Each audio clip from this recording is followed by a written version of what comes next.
As he walked into the courthouse, Marcus saw Tommy sitting with his grandmother in the hallway. The boy looked scared but hopeful. When he saw Marcus, he smiled and waved. "Mr. Thompson, I'm so glad you're here. Now everyone will know I'm telling the truth." Marcus's legs felt weak. He could barely speak. "Tommy, It's okay," Tommy said. "I know you're nervous about talking to the judge, but just tell them what you know about me. Tell them I'm a good kid who made a mistake."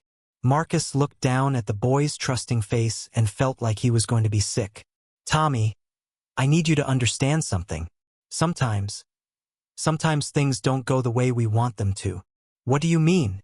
Before Marcus could answer, a clerk called out, "Rodriguez case. Everyone into the courtroom." Marcus followed Tommy and his grandmother into the courtroom. The judge was an older woman with kind eyes. Mr. Chun, the store owner, was there with his lawyer. Mr. Richardson sat in the back, watching everything with his cold eyes. The hearing began with Mr. Chun telling his story. He said he saw Tommy take candy from his store and run away. He said he was sure it was Tommy because he had seen the boy in the neighborhood before. Tommy's lawyer asked Mr. Chun questions, trying to poke holes in his story, but Mr. Chun stuck to his version of events. Then it was time for Marcus to speak. "Mr. Thompson," the judge said, "you've been Tommy's social worker for 2 years. In your professional opinion, what kind of boy is Tommy Rodriguez?" Marcus stood up slowly. His heart was pounding so hard he thought it might explode. He looked at Tommy, who was watching him with complete trust. Then he looked at the envelope in his pocket. Sarah's medicine, Jake's future, his family's survival. Marcus opened his mouth and felt the first lie coming out, but just as he was about to speak, something unexpected happened. The courtroom door burst open, and a young girl ran in, followed by her mother. "Wait!" the little girl shouted.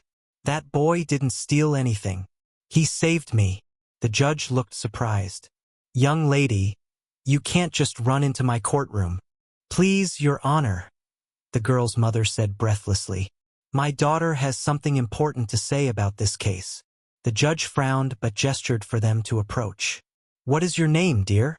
"I'm Lucy Martinez," the little girl said. "And Tommy didn't steal anything. He was helping me when those big boys tried to take my backpack. He was being a hero." The courtroom erupted in whispers.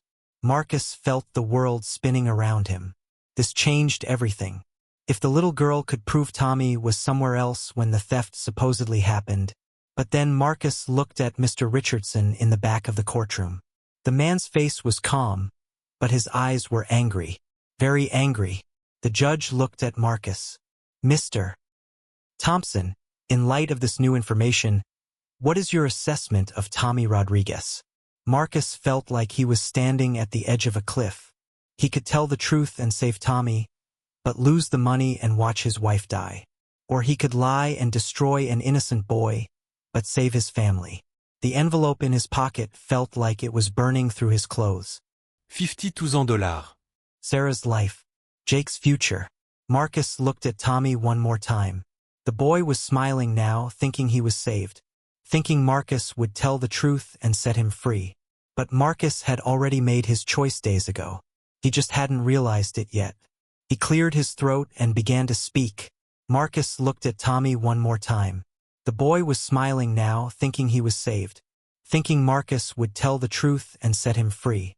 But Marcus had already made his choice days ago. He just hadn't realized it yet. He cleared his throat and began to speak the words that would haunt him forever. "Your Honor," Marcus said, his voice steady despite his racing heart. "I've worked with Tommy Rodriguez for 2 years. While this young lady's testimony about him helping her is touching, it doesn't change the pattern of behavior I've documented." Tommy's smile faded. His grandmother grabbed his hand. Marcus pulled out his fake report and opened it. "Tommy has a history of skipping school, staying out late, and defying authority. In my professional opinion, the theft at Mr. Chen's store fits a pattern of escalating behavior. I believe Tommy Rodriguez poses a risk to community safety and needs intensive intervention." The words felt like poison coming out of his mouth, but Marcus forced himself to continue. I recommend that Tommy be placed in juvenile detention for rehabilitation. The courtroom went silent. Tommy stared at Marcus with wide, confused eyes. Mr. Thompson? He whispered. What are you saying? You know I didn't steal anything. You know I'm a good kid. Marcus couldn't look at the boy. He focused on the judge instead. Your Honor, sometimes children we care about disappoint us. My recommendation stands. Tommy's grandmother started crying. No, this is wrong. Marcus, you know my Tommy. You know he's good. But the judge was already making her decision. Based on Mr. Thompson's professional assessment and Mr. Chen's testimony, I'm ordering Tommy Rodriguez to be placed in juvenile detention for 6 months, with possibility of extension based on his progress. No. Tommy screamed, jumping up from his chair. Mr. Thompson, tell them the truth. Please. You're like my dad. You know I didn't do it. 2 officers moved toward Tommy to take him away. The boy looked at Marcus with tears streaming down his face. Why are you lying about me? I thought you loved me. Marcus felt something break inside his chest, but he said nothing. He watched as the officers led Tommy away, the boy crying and begging for someone to believe him. As the courtroom emptied, Marcus sat alone, staring at his hands. They were shaking. In his pocket, the envelope of money felt heavier than ever. Mr. Richardson appeared beside him. Well done, Mr. Thompson. You made the right choice. Marcus looked up at the man with hatred in his eyes. The right choice? I just destroyed an innocent child. You saved your family, Mr. Richardson said calmly. Tommy will be fine. Kids are resilient. But Marcus knew that wasn't true. He knew what happened to kids in the system, especially kids who were labeled as criminals. That night, Marcus went to see Sarah in the hospital. She was awake and feeling a little better. How did your day go? She asked. Fine, Markus Lied. Just fine. He arranged for Sarah to start the expensive treatment. When she asked how they could afford it, he told her about the bonus again. She was so happy, so grateful. You're my hero, she said, kissing his cheek. But Marcus didn't feel like a hero. He felt like a monster. Days passed. Marcus tried to focus on his other cases, but he couldn't stop thinking about Tommy. He called the detention center to check on the boy. How is Tommy Rodriguez doing? He asked the supervisor. Not well, the woman said. He keeps saying he's innocent. He won't participate in the programs. He just sits in his room and cries. Some of the other kids are starting to pick on him. Marcus felt sick. Is there anything I can do? You could visit him. Sometimes it helps when kids see a familiar face. But Marcus couldn't visit Tommy. He couldn't face the boy he had betrayed. 2 weeks later, Marcus got another call about Tommy. This time, the news was worse. Mr. Thompson, I'm calling about Tommy Rodriguez. He got into a fight with some older boys. They were calling him names and he snapped. He's been moved to a higher security section. Marcus closed his eyes. Is he hurt? A few bruises. But Mr. Thompson, I'm worried about him. He's changing. The sweet boy you described in your report. He's becoming angry and violent. This place is making him hard. After hanging up, Marcus sat in his office and cried. He had done this. He had taken a good boy and thrown him into a system that was turning him into exactly what Mr. Richardson had claimed he already was. But Sarah was getting better. The experimental treatment was working. She was able to sit up in bed, eat solid food, and even laugh at Jake's jokes when he visited. Daddy, Mommy looks happy again, Jake said one evening as they drove home from the hospital. Yes, she does, Marcus said, trying to smile. You saved her, didn't you? Marcus's hands gripped the steering wheel tighter. I did what I had to do. Marcus tried to tell himself that he had made the right choice. One boy's future versus his wife's life and his son's well-being. It was a terrible choice, but he had chosen his family. But the guilt was eating him alive. He started drinking to numb the pain. Not a lot, just a glass of whiskey before bed to help him sleep. But the glass got bigger and the sleep got shorter. Marcus also started avoiding certain parts of town. He couldn't drive past Tommy's old neighborhood without feeling sick. He couldn't go to the park where he used to meet with Tommy. He couldn't even look at the detention center when he drove by it. One day, Mrs. Rodriguez called him. "Marcus," she said, her voice weak and tired. "I need to talk to you about Tommy." Marcus almost hung up. "Mrs. Rodriguez, I can't. Please, just listen. I'm losing my house. The legal fees, I can't pay them. I have to sell to some developer who's been calling me. But that's not why I'm calling." Marcus felt his stomach drop. Mr. Richardson was getting his property after all. "I'm calling because Tommy asked me to give you a message. He said to tell you that he forgives you." Marcus felt tears coming to his eyes. He forgives me? He said he doesn't understand why you lied about him, but he still loves you. He said maybe you had a good reason that he doesn't know about. Marcus dropped the phone and sobbed. Tommy, the boy he had betrayed, was forgiving him. It made the guilt even worse. 3 months into Tommy's detention, Marcus got a call that changed everything. "Mr. Thompson, this is Dr. Martinez at the hospital. I have some difficult news about your wife." Marcus's heart stopped. "What's wrong? Is the treatment not working?" "No, the treatment is working beautifully. Sarah is going to make a full recovery. But there's been a problem with the billing. Our accounting department discovered that someone already paid for her treatment. A large cash payment was made anonymously." Marcus felt confused. "What do you mean?" "I mean someone paid the $60,000 for Sarah's treatment in cash. We've been charging you for treatment that was already paid for." Marcus sat down hard in his chair. "Who paid for it?" "We don't know. The payment was made anonymously through a lawyer." "But Mr. Thompson, this means you've been paying for treatment twice. We owe you about $40,000. Marcus felt the world spinning around him. Someone had already paid for Sarah's treatment. He had betrayed Tommy for nothing. That night, Marcus couldn't sleep. He paced around his house, trying to figure out who would have paid for Sarah's treatment. Then a horrible thought occurred to him. What if it was Mr. Richardson? What if the whole thing had been a setup from the beginning? Marcus called Mr. Richardson's office the next morning. "I need to see you," Marcus said when Mr. Richardson answered. "Of course. Is there a problem?" "We need to talk. Now." They met at a small cafe downtown. Mr. Richardson looked as calm and cold as ever. "What can I do for you, Mr. Thompson? Did you pay for my wife's treatment?" Mr. Richardson smiled. "What makes you think that?" "Answer the question. Let's say I wanted to make sure you had no distractions when you were making your decision about Tommy Rodriguez." Marcus felt rage building inside him. "You manipulated me. You made me think I had to choose between Tommy and my wife, but you had already saved my wife. I gave you options, Mr. Thompson. You made the choice." "I made the choice based on lies." Mr. Richardson leaned forward. "You made the choice based on fear. Fear of losing your wife, fear of losing your house, fear of your son growing up poor. I simply gave you a way to deal with those fears. By destroying an innocent boy, by redirecting a potential criminal into a system that will teach him discipline." Marcus stood up, his hands shaking with anger. Tommy wasn't a criminal. He was a good kid who just needed guidance. And now he's getting that guidance in a structured environment.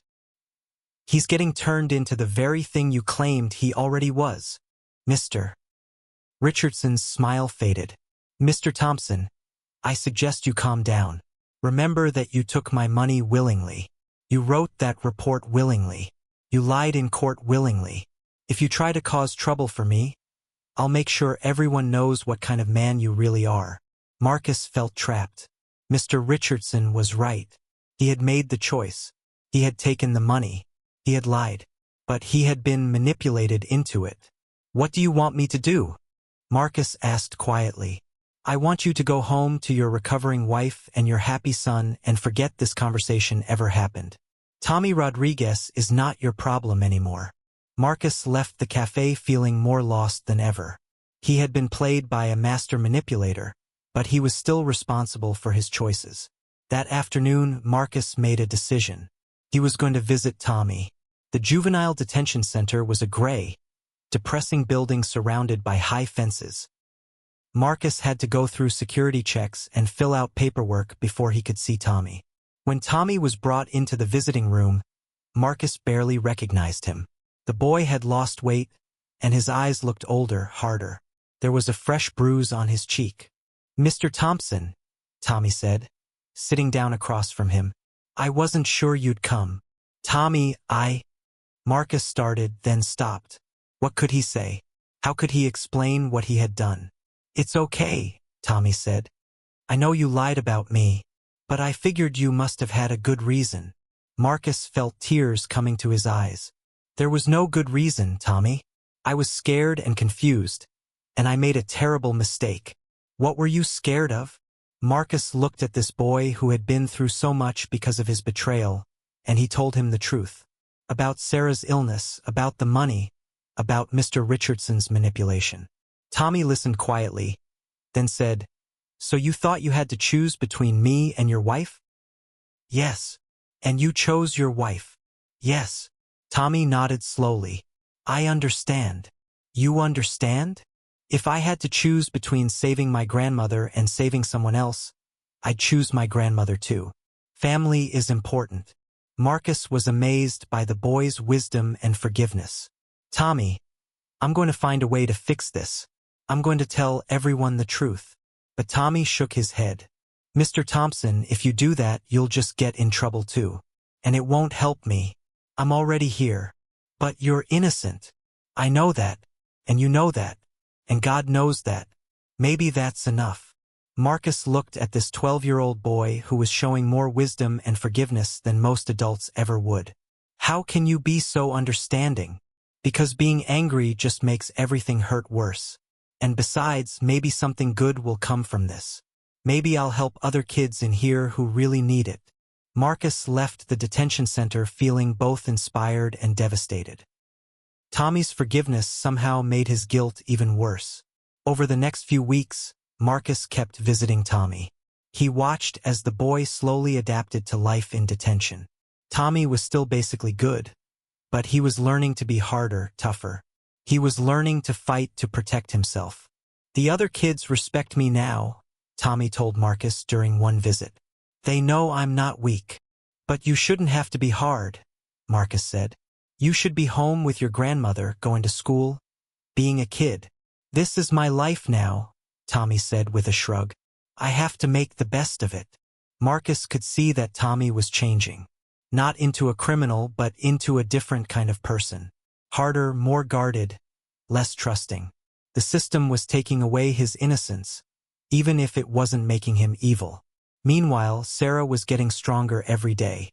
She was able to come home from the hospital, and she was talking about going back to work soon. "I feel like I got my life back," she told Marcus one evening. "I feel like we got our life back." Marcus smiled, but inside he felt hollow. Yes, they had their life back. But at what cost? Jake was happy too. He was doing better in school, and he was excited about the summer camp they could now afford to send him to. "Daddy, will you teach me to ride a bike?" Jake asked one day. "Of course," Marcus said, ruffling his son's hair. As he taught Jake to balance on the bike, Marcus thought about Tommy. The boy should be learning to ride bikes too, not learning to survive in juvenile detention. But there was nothing Marcus could do about it now. The damage was done. One day, Marcus got a call from Mrs. Rodriguez. "Marcus, I wanted to let you know that I'm moving away. I sold the house to that developer. I'm going to live with my sister in another state." "I'm sorry, Mrs. Rodriguez." "It's not your fault," she said, though Marcus knew it was. "I just wanted to say goodbye. And to thank you for visiting Tommy. He says it means a lot to him." After she hung up, Marcus sat in his office and thought about how completely he had destroyed Tommy's life. The boy had lost his freedom, his home, his grandmother, his future, all because Marcus had been too weak to stand up for what was right. That night, Marcus had a dream. He was back in the courtroom, but this time he stood up and told the truth. He said that Tommy was innocent, that he was being framed, that Mr. Richardson had tried to bribe him. In the dream, Tommy went free. The boy hugged Marcus and said, Thank you for believing in me. Marcus woke up feeling peaceful for the first time in months. But then he remembered that it was just a dream. In reality, Tommy was still in detention, and Marcus was still the man who had put him there. The next day, Marcus made a decision. He couldn't change what he had done, but he could make sure it never happened again. He started keeping detailed records of all his cases. He documented everything, every meeting, every phone call, every pressure from officials. If someone tried to manipulate him again, he would have proof. Marcus also started being more careful about which cases he took. He turned down anything that seemed suspicious or politically motivated. And he started speaking up for the kids in his care. When other social workers wanted to recommend harsh punishments, Marcus fought for alternative solutions. When officials tried to pressure him into making certain recommendations, he refused. Marcus couldn't save Tommy, but maybe he could save other kids. 6 months passed. Tommy's detention was supposed to end, but Marcus got a call that the boy was being held longer. What happened? Marcus asked the supervisor. Tommy got into another fight. Part 3 This time below. it was more serious. He put another boy in the hospital. Marcus felt his heart sink. Why did he fight? The other boy was picking on a smaller kid. Tommy tried to stop him, and it escalated. So Tommy was still trying to protect people, even in detention. But now it was being used against him. How much longer will he be held? At least another 6 months. Maybe longer.